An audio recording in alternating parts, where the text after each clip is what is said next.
Quem é o pai da criança? Quem produziu esse menino? Quem produziu esta figura? De onde ele veio? De onde ele surgiu? Você tem ouvido falar muito desse garoto. Qual é a sua opinião?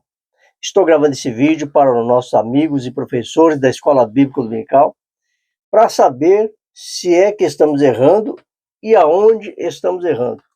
Por que essa figura assumiu lugar aí, assumiu destaque e posição onde deveria estar muitos pastores?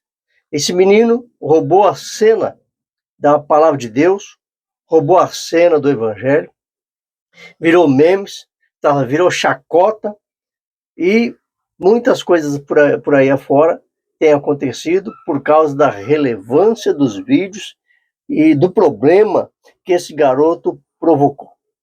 Pois bem, se ele fosse um aluno da sua escola bíblica dominical, o que você diria para ele? Precisamos aqui gravar esse vídeo para mostrar a relevância que tem e qual a importância da escola bíblica dominical. A pergunta que eu faço, esse garoto Miguel, será que algum dia na sua vida ele frequentou a escola bíblica dominical? E se ele fosse da sua sala? Se ele frequentasse a sua igreja, se ele frequentasse a sua EBD, você como professor, o que você diria para esse garoto? Ali na frente, o que você diria para ele? Porque muitos vídeos aí estão aparecendo, inclusive do Marco Feliciano, elogiando, falando bem, dando uma palavra de ânimo para esse garoto. Júnior Trovão também falando bem desse garoto. Tem muitos aí pregadores enchendo a bola, apoiando a atitude desse menino. Tá? Então nós sabemos que esse menino, na minha concepção, nunca frequentou uma escola bíblica dominical. E se é que tem frequentado, por que ele fez tanta lambança, palhaçada, patifaria? Tá? Então nós sabemos que quando nós fazemos a pergunta, quem é o pai da criança? Sabemos que o pai dele é um perdido e sabemos que quem produziu tudo isso na vida desse garoto foi a mãe. Temos vários vídeos na internet explicando a história desse garoto, como ele foi influenciado pela mãe, né? Então, a questão que eu trago aqui para vocês hoje não é, porque olha o que eu tenho ouvido, né? Eu tenho ouvido falar o seguinte, que é melhor esse garoto estar na igreja fazendo a obra de Deus, do que com essa idade, onde tem muitos aí com revólver na mão, assaltando, usando droga. Ele poderia estar em outros lugares, mas ele está na igreja fazendo a obra de Deus, e aí as críticas. Então, o meu ponto de vista aqui, não é a questão se está na igreja ou fora da igreja, enfim. O meu ponto de vista é o seguinte, é fazer o que ele tem feito, a lambança que ele tem feito, certo? Esse monte de palavras desconexa, tá? São palavras em inglês que ele fala ali, mas são desconexas, não há conexão, não há uma frase. Né? Tem um episódio que diz que ele rasgou, né? Tem até um camarada aí num vídeo dizendo que ele foi responsável rasgando um exame médico, né, de uma irmã que estava lá no culto procurando por uma cura. Essa irmã veio aqui a público e ela gravou um vídeo também, dizendo que o que ele rasgou não foi o exame dela. Dizendo que o que ele rasgou foi um papel que ele escreveu lá e rasgou, determinando a vitória dela. Mas ela diz claramente que ele não rasgou o seu exame. Então, assim, uma série de irresponsabilidades. Inclusive, vou deixar até o vídeo dela aqui, e ela falando aí, pessoalmente, o que aconteceu, como que ela conheceu o Miguel, e aquele ato dele rasgar aquelas folhas lá, aqueles papéis. Eu vou deixar o vídeo dela aqui para você assistir no final desse vídeo. Então, por isso que é importante, fica até o final, antes de você falar aqui qualquer coisa, né, tecer qualquer comentário, assista até o final e você vai ver o vídeo que ela colocou aqui. Então, esse garoto Miguel, ele surgiu lá em Carapicuíba, numa igreja lá, Assembleia de Deus, Avivamento Bíblico, tá? Mas esse garoto, ele foi produzido, gente. Olha, ele fala como pregador, ele tem jeito de pregador, mas ele não é pregador. Diz que no início, quando a mãe dele começou a produzir isso nele, na verdade era para ele cantar, era para ele ser cantor. E depois ele se desembestou a querer pregar, tá? E o que acontece também, né? Os pastores, as igrejas que cederam os seus púlpitos, cederam os seus altares para esse menino fazer essa lambança.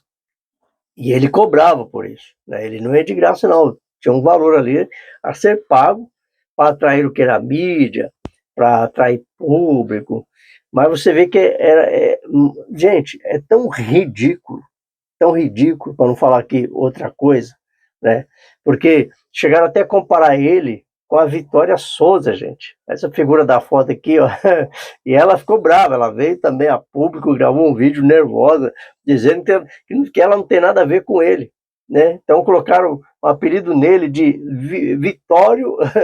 Vitório Souza, sei lá, o nome assim, se comparando a Vitória Souza. Por quê? Porque ela, né, tinha mania de fazer aquelas comparações do copo com água, comparações do iPhone, né, iPhone 15, 12, 13, sei lá, fazer essas comparações, essas lambanças também que ela andou fazendo, e aí disse, olha, é mais um Vitório Souza. Pois bem, brincadeiras à parte, mas esse garoto, sendo irresponsável com a palavra de Deus, irresponsável com o altar, né, falando um monte de besteira, agora virou meme aí, tá? 15 anos de idade. Então o que falta para esse garoto, do meu ponto de vista? O que falta para ele é orientação. É dizer para ele que olha, ele tem até jeito de pregador, ele pode ser um grande pregador. E outra coisa, ele precisa pregar a palavra de Deus, não ficar com pataquada, com palhaçada, fazendo show, querendo aparecer ou sei lá o quê. Então esse garoto, ele precisa sentar para aprender a palavra de Deus, tá? E outra coisa, né, nós temos aí muitas crianças que pregam realmente a palavra de Deus, né? Temos aí criança com 5, 6, 7 anos de idade e pregando, mas pregando a palavra e não fazendo pataquada, né? Então, esse garoto, ele precisa ser instruído, tá? Quem é o pai desse menino? Quem é o pastor? E a mãe que fez tudo isso na vida dele? Olha, eu ouvi dizer que tem até mentira sobre o testemunho desse garoto, dizendo que era surdo, mudo, sei lá, não falava, não enxergava, vários problemas aí, que disse que Deus curou, tá? Então, não sei nem se é verdade, se é mentira isso. Então, o que eu quero aqui nesse vídeo é trazer um alerta para nós, professores da Escola Bíblica Dominical. Que possamos, então, como professores da Escola Bíblica, orientar nossos alunos para não irem por esse caminho, né? Agora, sabe lá o que vai ser desse garoto, com tanto meme rolando por aí, né? Você vê que até o conselho tutelar teve que entrar para parar esse menino. Isso é uma vergonha para nós. Por quê? Veja bem, nós, como igreja, nós não fomos capazes de frear esse garoto, de parar esse menino e dizer, olha, aqui na minha igreja ele não prega. Não.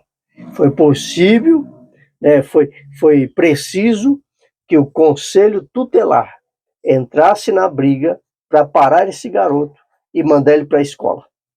Porque ele estava estudando virtual, né, fazendo aula virtual, não estava nem indo na escola mais, porque explodiu, estava famoso e não tinha tempo de ir para a escola para estudar. Pois o conselho tutelar disse, olha, você vai agora estudar presencial, você vai ter que ir para a escola, né? Porque a igreja não foi capaz de fazer isso. Uma vergonha para nós. Que possamos ser dedicados com a nossa EBD, ensinar a palavra de Deus e dizer para essa garotada não ir por esse caminho. Quem tem chamado e na hora certa Deus vai usar. Mulher que teve exames rasgados pelo pastor Mirim Miguel resolve quebrar o silêncio. Veja o que ela fala sobre o assunto. Pessoal, tudo bem? Meu nome é Kelly. Eu sou a moça do vídeo. que tá repercutindo aí nas redes sociais, né? Não queria que tivesse acontecido isso, porque eu não sou uma pessoa exposta, não sou uma pessoa pública, não sou influência digital, nem nada desse tipo. Pelo contrário, eu sou uma pessoa muito reservada, né? Mas, devido aos fatos e acontecimentos, eu vou vir aqui dar uma explicação para vocês que muitos estão pedindo. Devido a comentários que não são legais, né? Pessoas dizendo que eu poderia estar morta, pessoas dizendo que eu poderia ser uma atriz contratada, e não, na verdade não é nada disso. Eu fui fazer uma visita nessa igreja em Alphaville e eu não conheço ninguém de lá, nunca tinha ouvido falar no nome de Miguel, nunca tinha visto ele na internet e nem nada. Conheci ele naquele dia que eu fui ao culto. E eu estava sentada no fundo da igreja, eu era uma das últimas com a minha mãe. E ele me chamou, dizendo que Deus já havia me curado de um câncer, que o câncer voltou e que Deus ia me curar novamente. E realmente eu tinha câncer, eu fui diagnosticada com câncer no colo do útero em setembro de 2023. Passei por um momento muito difícil da minha vida, que quem me conhece sabe. Fiquei sem andar por 8 meses, usei sonda, usei nefrostomia no rim. Os médicos já tinham me dado o diagnóstico de morte 3 vezes. Já fui diagnosticada que não havia mais nada para mim, para o meu tratamento. Fiz quimioterapia, perdi meus cabelos, agora está crescendo novamente. E o que acontece? Ali naquela parte, quando ele rasga aqueles documentos, ele não está rasgando os meus documentos, os meus laudos. Ele fez um ato profético naquela hora. Ele pegou 3 folhas de folha sulfite e ele escreveu câncer, leucemia e filtrar sangue, né? Então eu acredito que assim, as pessoas estão interpretando de uma forma diferente, que não é aquilo, quando ele disse que ele curou, né? Porque ele não curou nada, ele não cura nada, quem cura é Deus e a nossa fé. E eu creio sim que a minha fé me curou. A minha fé, eu tenho certeza que a minha fé me curou. Então ele não rasgou meus laudos, como estão dizendo. Ele rasgou folha sulfite, onde ele escreveu. Entendeu? Então é isso, pessoal. Eu continuo fazendo meu tratamento, tá? Podem ficar despreocupados, eu faço imunoterapia de 21 dias. Tô lá no hospital fazendo bonitinho. Eu fui curada sim, o câncer voltou sim, né? Mas continuo meus tratamentos, estou ótima. E é isso aí, gente, vida que segue.